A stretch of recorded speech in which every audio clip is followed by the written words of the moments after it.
Diyos natin ay buhay. Kaya bigyan natin ng buhay ang ating pagsama sa ating Panginoon. Please be seated mga kapatid. Praise God. Lahat ng may cellphone, pakitaas po ng kamay. Huwag po kayo mahiya mga kapatid, hindi ko po hihingiin. So lahat ng may cellphone, pakilabas po ang inyong cellphone. And then pakiturn on.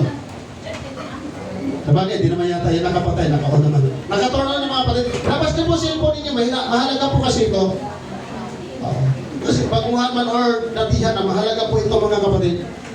Okay. Kung nakalabas na po yung cellphone ninyo, please pakilagay po sa camera. Yes, yan. Yan, nakalagay na sa camera. Kasi po, papipicturan ko po sa inyo yung ginagawa natin na sinasabi ng Biblia, paano sumamba sa Diyos. Paano parangalan ang Diyos sa ating pagsamba. Amen? At nawa, wala pong ma-o-open sa salita ng Panginoon. Ready na po kayo? Amen. Yan po, picturean niyo po.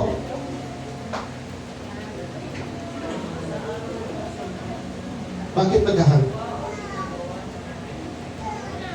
Ayan, picturean niyo na lang po.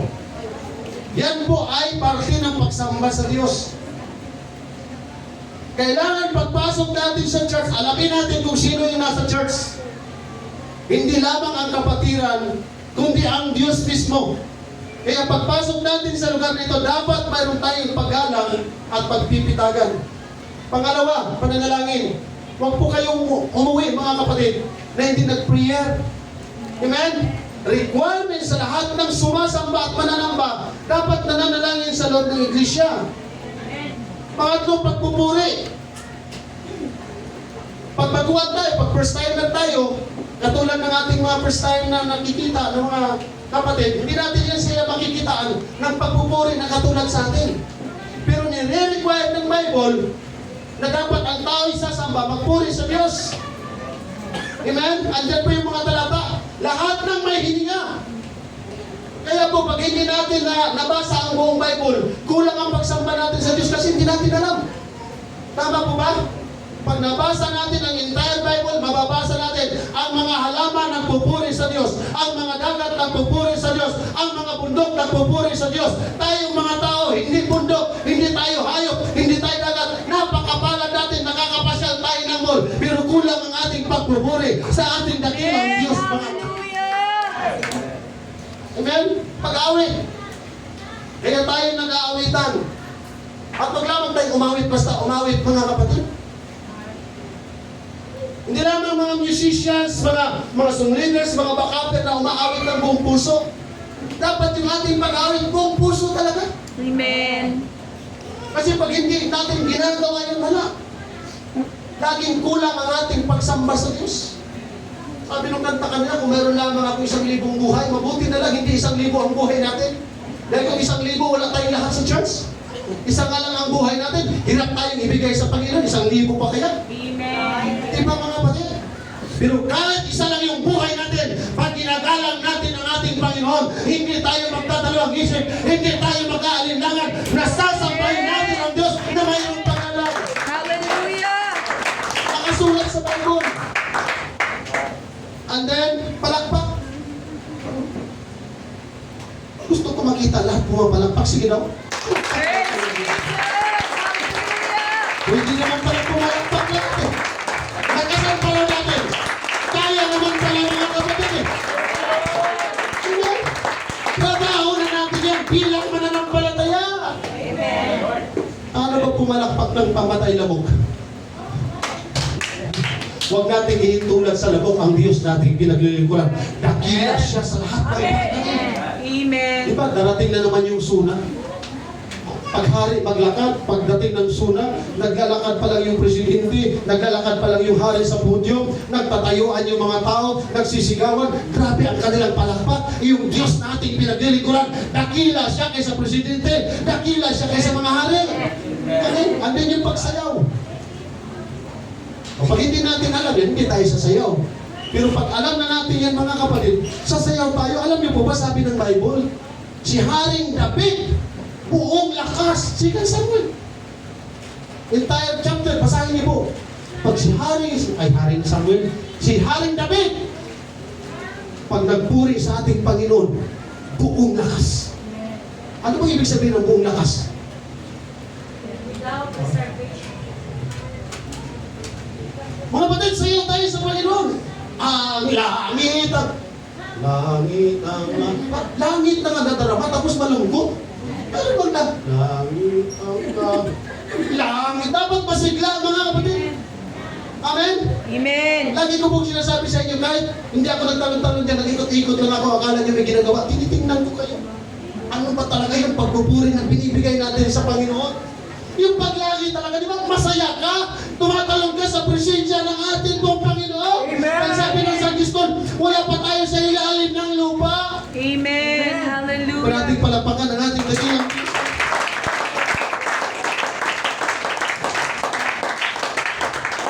Yung pagsayaw na may kabanalan sa Panginoon. Mayroon kasi sayaw na pang mundo, mayroon sayaw na pang Panginoon. Amen. Praise God. Okay lang tayo mga kapatid. Then sunod, picturean niyo po yan. Pagtaas ng mga kamay.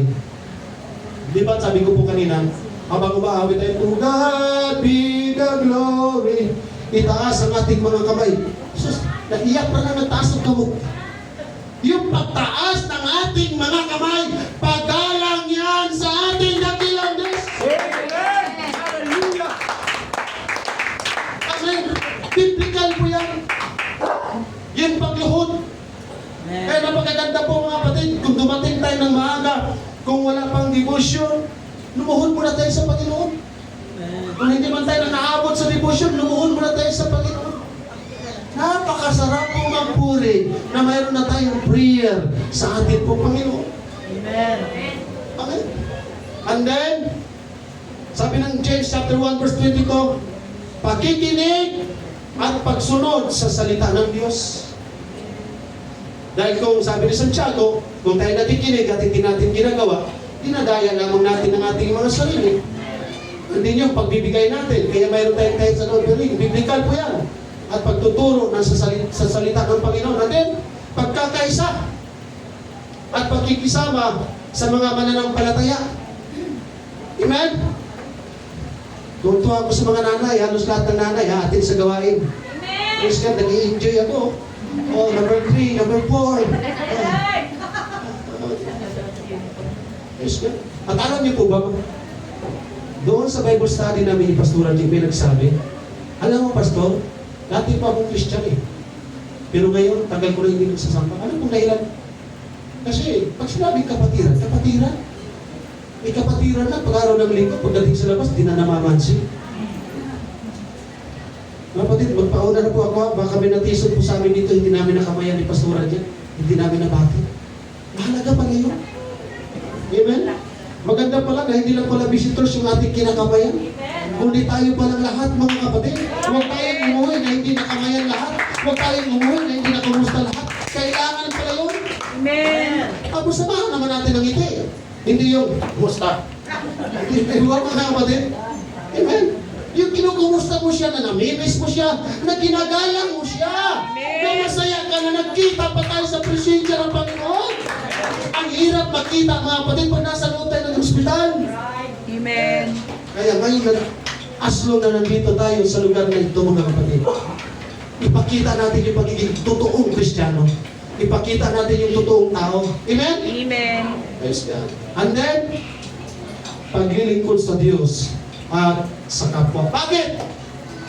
Dahil ang Diyos naghahanap ng totoong mananamba. Sabi ng John chapter 4. Amen? So, ang totoong mananamba, yung pinicturan po ninyo, basahin po ninyo sa inyong mga bahay. Dahil yan po ang hinahanap ng Diyos sa isang Kristiyano. Ang totoong mananamba na tinataas ang kamay, yung lumuluhod sa ating Panginoon, yung nananalangin, yung sumasayaw, yung umaawit, yan ang hinahanap ng Diyos. Amen? Sabi na aklat ng mga awit, oh, clap your hands, all ye people. Kaya wag lang tayong tumingin sa pumapalakpak. Pag mayroon ang pumapalakpak, palakpak tayong lahat mga kapatid. Pag mayroon ang nagpupuri, magpuri tayong lahat. Pag mayroong nare-revive, manalangin tayo sa ating Amen? O palagpakan natin ang ating nagilang Diyos.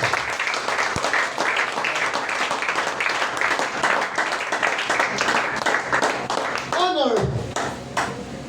To show great respect for someone or something. Yan po ang ibig sabihin ng honor. Magpakita ng mataas ng paggalang at pagrespeto. Yan o. Yan ang the best, Brother JP. Kung may respect pa. Palagpakan natin ang ating Panginoon Diyos.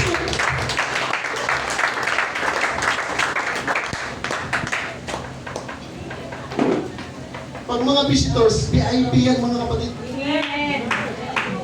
At tayong lahat ay VIP. Espesyal tayo sa harap ng Diyos. Bakit? Inalayan tayo ng dugo ng ating Panginoon. Dahil ikaw at ako ay espesyal tayo sa harapan ng ating pong Panginoon. Amen. To honor, parangalan, to glorify, to give it, bigyan ng malaking halaga o biga, pahalagahan, to treat as worthy. Ito rin ang karapat-dapat sa pinakamataas na paggalang. Amen? Ang Kristiyano nagbibigay ng pinakamataas na halaga, pinakamataas na paggalang, pinakamataas na pagpapahalaga, pinakamataas na pagsamba sa ating Panginoon. Ang sabi ng Diyos, aking pararangalan. Di ba sabi niya? Sapagkat silang nagpaparangal sa akin ay aking pararangalan, pero silang humahamak sa akin ay magiging hamak. Hallelujah! Pag tayo nagpupuri, Panginoon, sinasamba kita ng buong puso, ng buong lakas. Kaya kita sinasamba, Panginoon, dahil napakabuti mo. Tinutugon mo ang aking panalangin. Nalulungkot ako, Panginoon, pag wala ang iyong presensya. Nangihina ako, Panginoon, pag hindi ko nararamdaman ang pagkilos mo sa aking buhay. Palakpakan natin siyang may paggalang. Isigaw na po natin ang ating labi na mayroong paggalang. Every time na tayo magpupuri, yung ating pagsamba, mayroong paggalang sa harapan ng ating Panginoon. Alam niyo po yung tinutukoy ng 1 Samuel chapter 2, hindi lamang po yung basta paggalang na binabanggit, mga kapatid. Ibig sabihin, pag pinaparangalan natin ang Diyos na ating pinaglilingkuran, ibig sabihin, siya na ang pinakadabes sa ating buhay. Siya na po ang pinakamahalaga sa ating buhay. Mahalaga siya sa ating mga desisyon. Mahalaga siya sa ating pagsamba. Mahalaga siya sa buong buhay natin. Amen? Ganun po ang dapat natin gawin. They that honor me, I will honor. Ang Diyos ay nagbibigay ng karangalan sa mga taong inuuna siya sa lahat ng bagay, mga kapatid. Yan ang hinahanap ng Diyos sa atin. At nawa, mga kapatid, mayroon pong ipupuno o ihasik ang Diyos sa atin pong mga puso na maunawaan natin ang kanyang mga salita, na mahalaga pala na tayo sumasamba na mayroong respeto sa Panginoon. Kaya kami dito sa likod ng pulpito, lagi kami nagsasabi, mga kapatid, na huwag kayong magdaldalan, huwag kayong palakad-lakad, huwag pa na ibukas ang pinto natin. Bakit? Ginagalangan natin ang Diyos. Di ba? Pag tayong estudyante, pag wala ang teacher, grabe kadaldal natin sa classroom. Pag mayroong estudyante na siya, andyan na si ma'am. Grabe, no? Andyan na si ma'am. Tapos sabay-sabay, pag tayo, good morning, ma'am. Di ba? Sa school. Sino yung estudyante dito? Sa praise the Lord. Diba? Pag nandiyan na yung teacher natin, mga kapatid, behave talaga tayo. Kaya nga may honor ako nung nag-aral ako, most behave. Wala pa yung teacher. Hindi na ako nag-iingay, lalo na pag nandiyan yung teacher. Tapos nahawaan ako. Pagkatapos ng most behave, gusto katib naman. Pagpasok natin sa lugar na ito, isipin natin, hindi presidente ang nandito, hindi mayor ang nandito, hindi basta hari ang nandito, hari ng mga hari, dakila sa lahat ng bagay, Panginoon ng lahat ng Panginoon. Kaya yung ating pag-respeto, pagpasok pa natin sa kalang ang tao ito, nandoon na yung pangalan natin sa Diyos na ating pong pinaglilingkuran ng Diyos.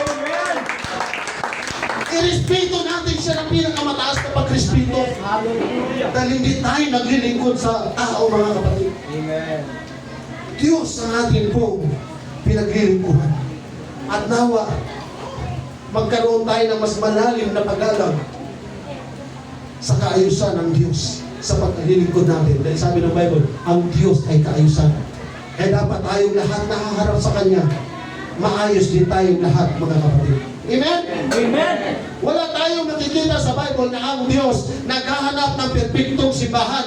Ang hinahanap ng Diyos na kahit hindi mapuno ang simbahan, na kahit hindi perpekto ang simbahan, na kahit hindi magaling ang mga ngaral, pero ang hinahanap ng Diyos, mayroon tayong paggalang at respeto at pagsambang totoo sa Diyos na ating pupulangin. Maraming simbahan ngayon naghahanap ng himala. Maraming simbahan ngayon naghahanap ng pagpapala. Maraming simbahan ngayon naghahanap ng revival, mga kapatid. Pero ang tanong ng Diyos, sino kaya sa mga kapatiran dito sa Pentecostal Hills? Grabe ang respeto at paggalang sa ating pong Panginoon. Hala, si pastor at pastora, pupunta sa bahay, ayusin natin ang ating bahay, magwalis tayo, pabaguhan natin ang ating bahay, itao lang yung bisita, lalo na yung Diyos, mga kapatid. Amen! Amen. Pagpasok natin, tanungin natin ang ating sarili, maayos ba ako sa harapan ng ating pong Panginoon? Amen. Amen! Hindi hinahanap ng Diyos yung mayaman tayo para parangalan niya. Hindi hinahanap ng Diyos na magaling tayo para parangalan niya. Hindi hinahanap ng Diyos na kung saan sikat tayo para parangalan niya. Ang hinahanap ng Diyos, yung kaya siyang parangalan. Alam niyo po, hindi pira ang gumagalaw sa Diyos. Hindi talento, hindi koneksyon, kundi karangalan. Kapag tayo na mananamba ay marunong magbigay ng karangalan sa Diyos, hindi na po natin kailangang habulin ang pagpapala. Ang pagpapala na ang hahabol sa ating mga kapatid pag nakita ng Diyos na pasado tayo sa pagsamba sa ating pong Panginoon. Amen. Akala niyo po yung suot ko na ito pasado sa Panginoon? Hindi po.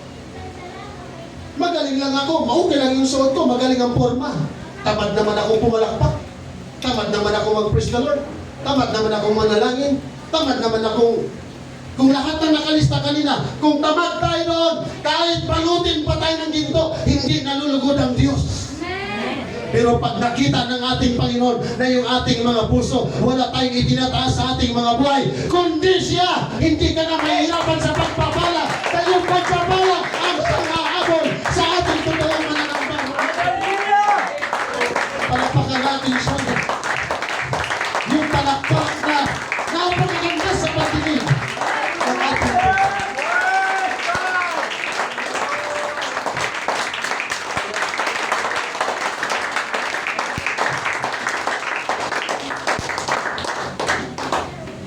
First Samuel chapter 2. Ito po'y kabanata na kung saan nagalit ang Diyos kay Eli. Si Eli po ang nagpalaki kay Propeta Samuel. Si Eli ay mayroong dalawang anak. Si Hopni at si Pinihas. Nagalit ang Diyos kay Eli dahil yung mga anak ni Eli, winawalang hiya ang Diyos. Napakapalad nila, pinagkatiwalaan sila ng templo ng Diyos. Pero yung dalawang anak ni Eli ay gumawa ng karumalduman. Kaya sa the latest part ng Bible, mga kapatid, wala na tayong mababasa dyan na lahi ni Eli. Tinanggal silang lahat sa harapan ng ating pong Panginoon. Dahil sila yung pinagkatiwalaan ng Diyos na mamahala sa templo. Pero binaboy nila ang templo ng ating pong Panginoon. Kaya pagdating ng mga ibang aklat, mga kapatid, wala na tayong mababasa sa lahi ni Eli. Sumasamba sila. Ang pananambahan, wala na ang pagkilos ng Panginoon. Wala na ang presensya ng Diyos. Bakit? Maganda lang yung damit nila eh. Pero yung puso nila, wala nang totoong pagsuko, paggalang sa Panginoon. At yun ang hindi hinahanap sa atin ng Panginoon. Ang hinahanap ng Diyos, hindi na magagandang simbahan. Ang hinahanap ng Diyos, yung mananamba na kahit walang kayamanan, pero yung puso natin, pasado sa harapan ng Diyos. Alam niyo po ba, mga kapatid, mayroon pong kasaysayan sa Bible na wala ng preaching ng Word of God, bumaba ang presensya ng Diyos. Nag-awitan pa lang sila, mga kapatid. Wala ng pangangaral, bumaba ang presensya ng Diyos. At nawa ito, mga kapatid. Kaya lagi ko pong sinasabi sa inyo, back-upan niyo po ako. Kasi pag hindi niyo po ako back-upan, mga kapatid, at nagiging wala na tayong ganang makinig sa salita ng Diyos. Kahit 3 oras kami mangaral dito, antukin na lang kayo, panay kayo hikap dyan. Walang pagkilos ng ating pong Panginoon. Dahil bababa ang Espiritu ng Diyos, hindi dahil sa pastor.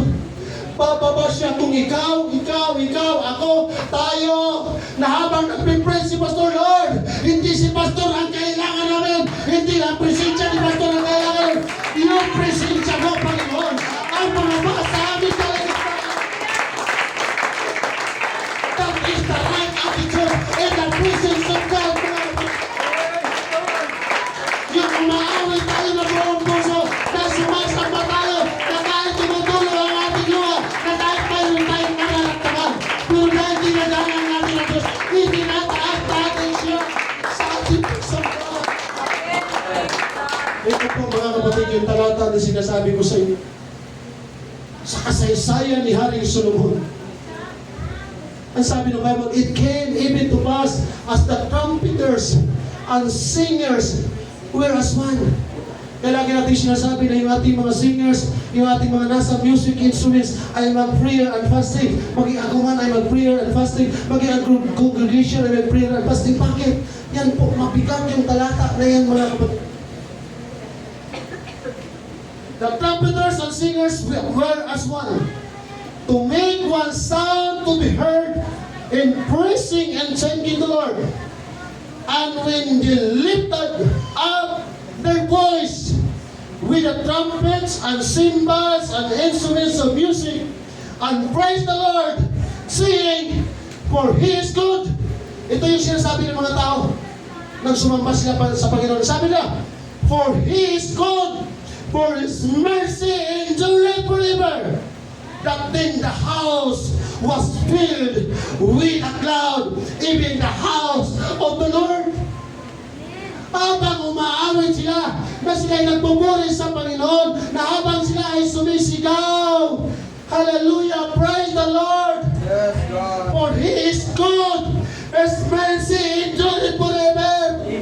Wala nang maraming sinasabi, bumaba yung ulap ng presensya ng ating Panginoon. Ngayon, mga kapatid, huwag na tayong mangarap ng ulap dahil hindi na siya pababa sa pamamagitan ng ulap. Pababa siya sa pamamagitan ng Espiritu Santo. At kapag bumaba ang Espiritu Santo ng ating Panginoon, mayroong kakaibang nangyayari, mayroong revival na mangyayari.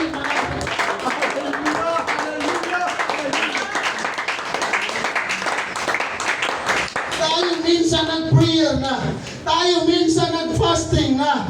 Hallelujah, naubos na lahat ng kanta. Naubos na yung mensahe sa Sunday School. Mapuputol na yung ugat ni Pastor. Uuwi tayong matamlay. Dahil walang totoong pagbaba ng presensya ng ating Panginoon. Hindi lahat ng sumasamba. Ginagalang at mas taas ang pagsamba ng ating Panginoon. Pero kung tayo lahat, mga kapatid, mayroon pang taas at paggalang na pagsamba. Pagbaba ang presensya ng Panginoon. Na kahit hindi natatakot ang mensahe.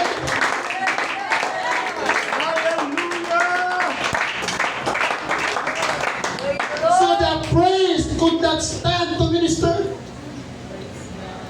Yung mga pare, hindi na nakatayo para mangaral. Dahil grabe pinuno na sila ng ulap. For the glory of the Lord had filled the house of God. Amen. Hallelujah. Walang kwenta ang simbahan na mapuno ng burbululoy, pero walang pagbaba ng presensya ng ating pong Panginoon.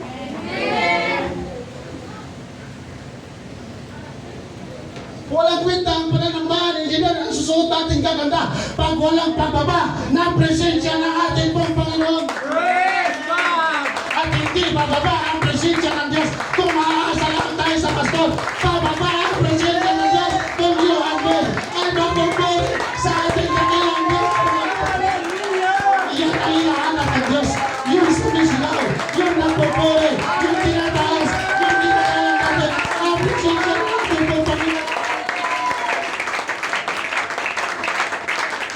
Tiruin mo yan.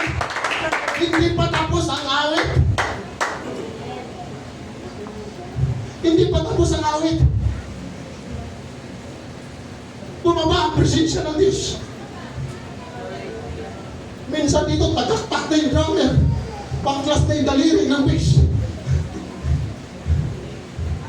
Kan namatay na yung tunog ng keyboard. Di naman ang ating mga song leader. Nakikita tayo nung parang patay tayo. Nagpupuri sila. Sige sa'yo dito. Ini-encourage tayo. Pero parang wala tayo mga patay. Tapos mag-expect tayo ng revival. No. Ang revival, hindi tayo yung ating puso. Pagkahat tayo mga friend. Hallelujah for the glory, for the Spirit of God. Walang bintang malapangat, walang bintang awitan, walang bintang sayaw, walang bintang tutugan, kung walang paggawa ng presensya ng ating Panginoon. Kahit walang nambagan dito, kahit walang pangalan ng salita ngayon, pag bumaba ang kanyang Espiritu, may gagaling, may buhay na magbabago ng mga Praise Jesus. Thank you, Lord. Hallelujah. Minsan po, hindi lahat ng pangangaral sa likod ng pulpito maganda sa ating pagdinig. Amen. Devotion nga lang, ang sakit na sa tenga.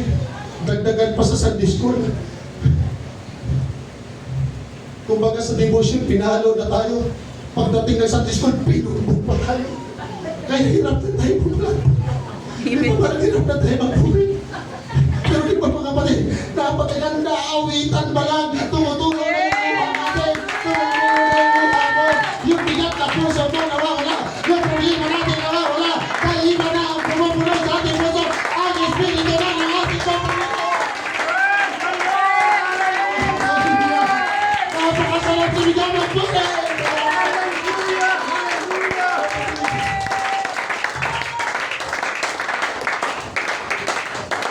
Praise the name of the Lord. Kaya, pag bumaba ang Espiritu ng Diyos, hindi na tayo abutin sa konklusyon ng pangangaral mga kapatid. Kaya di ba?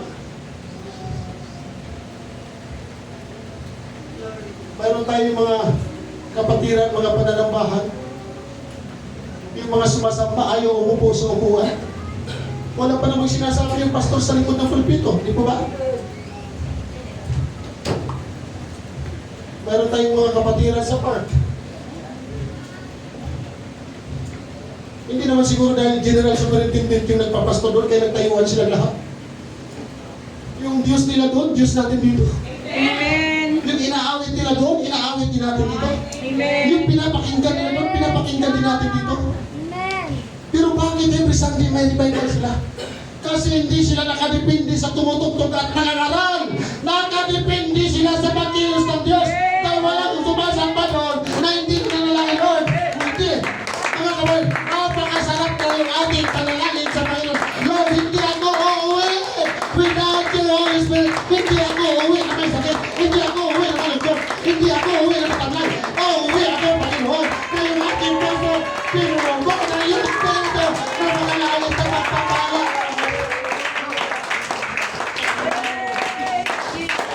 Sabi na glory. Hallelujah. Pinapakita ng Diyos sa mensahe sa umaga nito mga kapatid na pinakasentro ng ating pagsamba, hindi ang pastor. Ang pinakasentro ng ating pagsamba, hindi ang mga instruments. Ang instrumento ng ating pagsamba ay ang presensya ng Diyos. Hindi tayo sumasamba dahil gusto natin makarinig ng mga awitan. Hindi tayo sumasamba dahil gwapo yung nagbe-bass, yung gwapo yung nagda-drums, yung gwapo yung nagki-keyboard, yung gwapo yung nagigitara. Hindi tayo sumasamba dahil sa ating mga song leader. Hindi tayo sumasamba dahil sa ating mga backuper. Hindi tayo sumasamba para makita lang ang ating mukha. Sumasamba tayo sa Diyos na buhay at makapangyarihan, sa Diyos na dakila, sa Diyos na totoo, mga kapatid.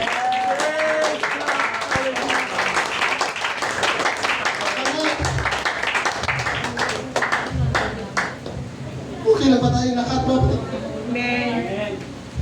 Siya kagad na sentro ng puso natin. Kahit gaano kaganda ang ating awitan, kahit gaano kaganda ang ating tugtugan, ma-perfect mo natin yan mga kapatid, without the presence of God, walang kwenta ang lugar na ito. Yes. Yes. Huwag tayo maiinggit sa mga mayaman na pinapalibutan ng ginto ang kanilang katawan. Ang kaingitan natin, yung Kristiyanong halos walang makain, yung isang Kristiyano, akala natin hindi na siya nakakakain dahil sa kanyang kalagayan mga kapatid, pero punong-puno siya ng presensya ng Diyos, punong-puno siya ng kagalakan, punong-puno siya ng kalakasan, punong-puno siya ng excited, na kahit wala siya, ang iniisip niya, may Diyos ako!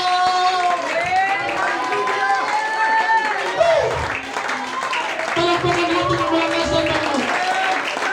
With a sound of praise!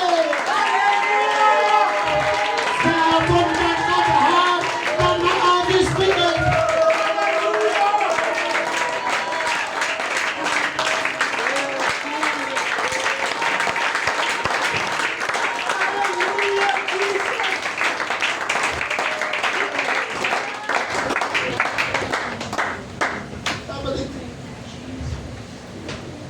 Papuno mo natin ang kaluluwa ang lugar na ito. Pag walang presensya ang Diyos, walang kwenta yan. Amen. Amen. Ang sukatan ng tunay na tagumpay sa pagsamba, hindi sa dami ng tao, hindi sa ganda ng simbahan. Ang tagumpay ng pagsamba, yung bumababa ang Espiritu ng Diyos. Na ini-encourage tayo, na igalang natin siya, na lagi natin siya itaas sa ating pagsamba. Kaya sikapin po natin, sa tuwing sasamba tayo hindi dahil sa programa, hindi dahil sa nakatayo sa likod ng pulpito, hindi dahil sa ating mga nakikita natin sa lugar na ito. Sasamba tayo para maparangalan ang hari ng mga hari, ang Diyos ng mga Diyos, mga kapatid. Dahil kapag siya ang ating itinataas, kikilos ang Diyos, kagaya ng pagkilos niya sa kanila ni Haring Solomon.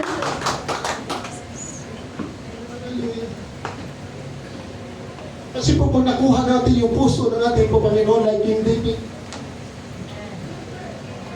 kapag nakita ng Diyos na itinataas natin siya, pinaparangalan natin siya, pag tinataas natin siya, mga kapatid, hindi kaya pigilan ni Satanas yung kaluwalhatian ng Diyos. Kaya ba pigilan ni Satanas ang revival? Kaya ba niya pigilan na bababa ang presensya ng Diyos? Walang magagawa si Satanas. Pero hindi kanya pipigilan na makarating sa simbahan. Dahil alam ni Satanas, pag nakarating ka sa simbahan, wala ka naman gaano magpuri. Tinatamad ka naman magpuri. Sabi ni Satanas, simba ka lang. Pero alam ko naman na akin ka, kasi wala kang gana, nababagot ka, gusto mong matulog, gusto mong ibang gusto mong magka-chismisan, sabi ni sa school kanina. Kaya okay lang. Sumamba ka lang. Dahil hindi naman bababa ang Espiritu ng Diyos. Kasi hindi naman nagpupuri. Ayaw mo naman bumaba ang Espiritu ng Diyos. Pero pagbaba mo pa lang sa bahay mo, sa hagdanan mo, habang papunta ka sa church, nagpipray ka na, Lord, yung aking puso, kung nakita mo may problema, kung mayroon akong pagkakamali, patawarin mo ako. Huwag mong hayaan na makakapasok ako ng pananabahan na marami akong dalang problema. Pagpasok ko, Lord, sa pananabahan, gusto ko na yung Espiritu ang pupuno sa ating puso. Kapag tayong lahat na kapatid, masaya sa presensya ng Diyos, pag bumaba ang revival, alalayas ka si Satanas, nalayas ang antok, nalayas ang katamaran, nalayas ang pagkabagot, ang maiiwan, totoong pagsamba at pagpupuri na sa ating Panginoon.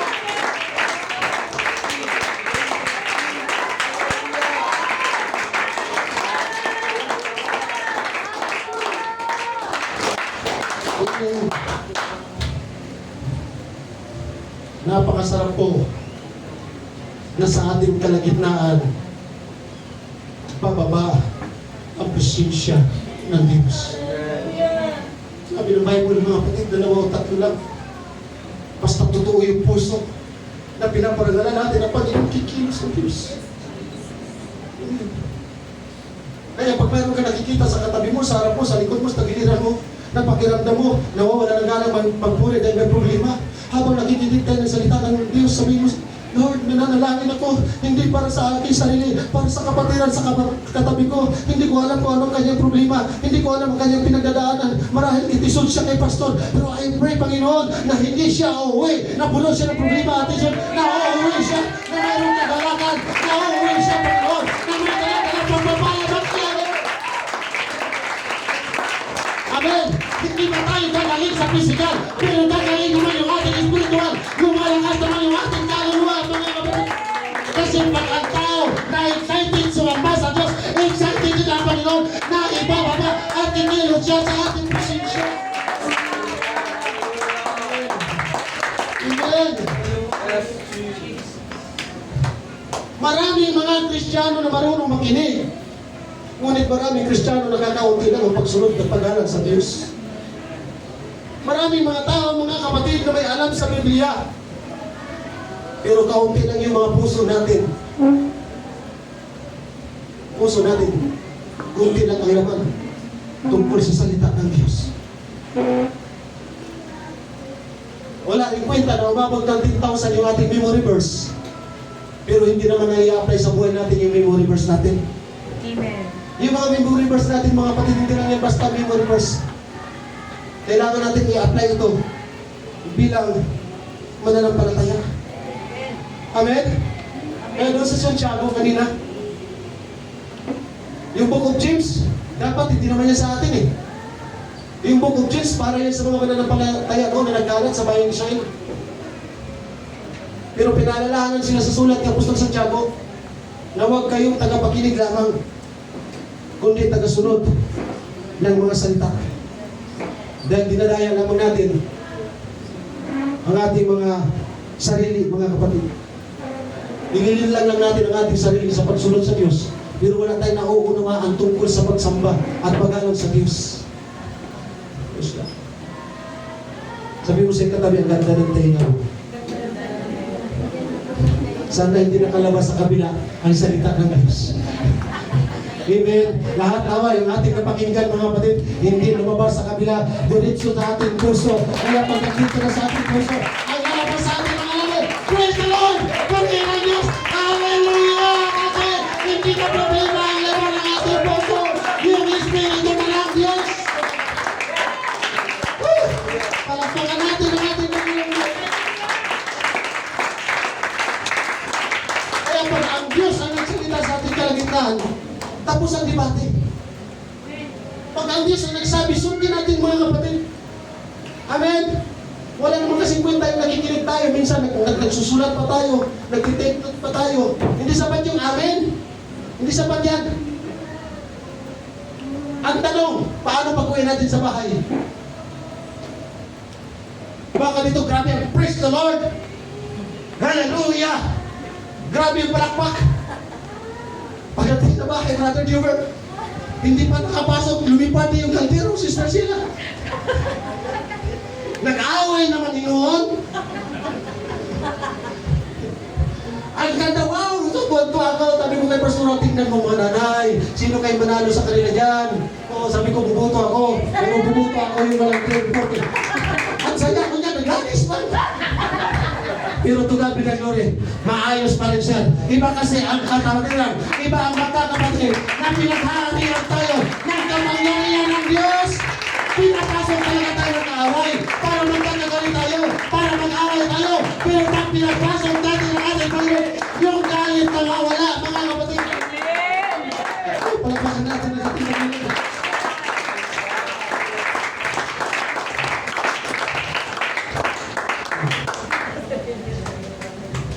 Pag may sakit tayo, maghahanap tayo ng magaling na doktor. Kahit mahal. Pagdating doon, check up ka ng doktor. Ito yung blood pressure mo. High blood ka, anemic ka, mataas yung sugar mo. Huwag kang magproblema, may solusyon dyan. Ibigay ko siya yung pinakadabis na gamot. Ito yung resita. Tuwa ka ngayon, pagdating mo sa bahay, nandiyo na yung lahat ng gamot, nandoon na yung resita. Tinawag mo yung kapitbahay, ang kaling talaga yung doktor. Yung doktor ko na pinuntan, ang kaling. Alam niya lahat ng sakit ko at alam niya yung pinakadabis na gamot para sa sakit ko. Kaya araw-araw na yung resita niya at saka yung gamot, tinitingnan ko. At hindi ka gumagaling kasi tinitingnan mo lang. Hindi pala iniinom. Hindi siya gumaling. Hindi dahil mali yung doktor. Mali yung resita ng doktor. Kaya hindi siya gumaling kasi hindi ininom. Ganon din ang salita ng Panginoon. Ang sabi ng salita ng Panginoon, mag-rejoice ka. Huwag kang mag-alala. Manalangin ka lang. Make a joyful noise. Pumalakpak ka lang. Manalangin ka lang. Magpuri ka lang sa ating Panginoon. Lahat ng problema natin, may solusyon ang ating Panginoon. Minsan hindi nawawala kasi hindi natin siya sinusunod, mga kapatid. Sino dito maraming magkakapatid sa pamilya? Praise the Lord! Ayun. Sino dito may 10 pataas? Praise the Lord! Ayun.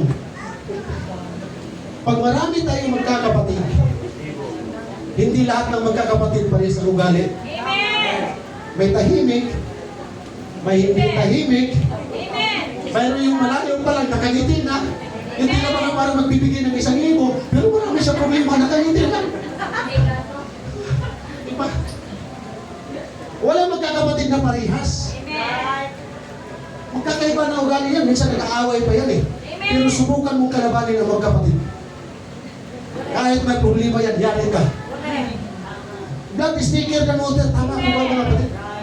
Kaya pag maraming kapatid, pag may problema yan sila, tapos makipag-away ka sa kanila, huwag kang umasa na sila mag-away-away, pagtulong-tulungan ka. Kasi magkapatid sila. Tayo po magkapatid sa harapan ng Diyos. Iisa ang Diyos na ating sinasamba. Iisa ang Espiritu na kumikilos sa atin. Pag may problema, magkaisa tayo na lumayas ang Espiritu ng Demonyo at ang Espiritu ng Diyos ang makaari sa ating kalagitnaan. Palapakan natin ang ating Panginoon. Pag-iisa ang Diyos na ating sinasamba. Pag-iisa ang Espiritu ang kumikilos sa atin. Kahit may problema tayo, magpapuri tayo, bakit? Magkakapatid tayo sa harapan ng ating Panginoon. Hallelujah, palapakan natin ang ating Panginoon.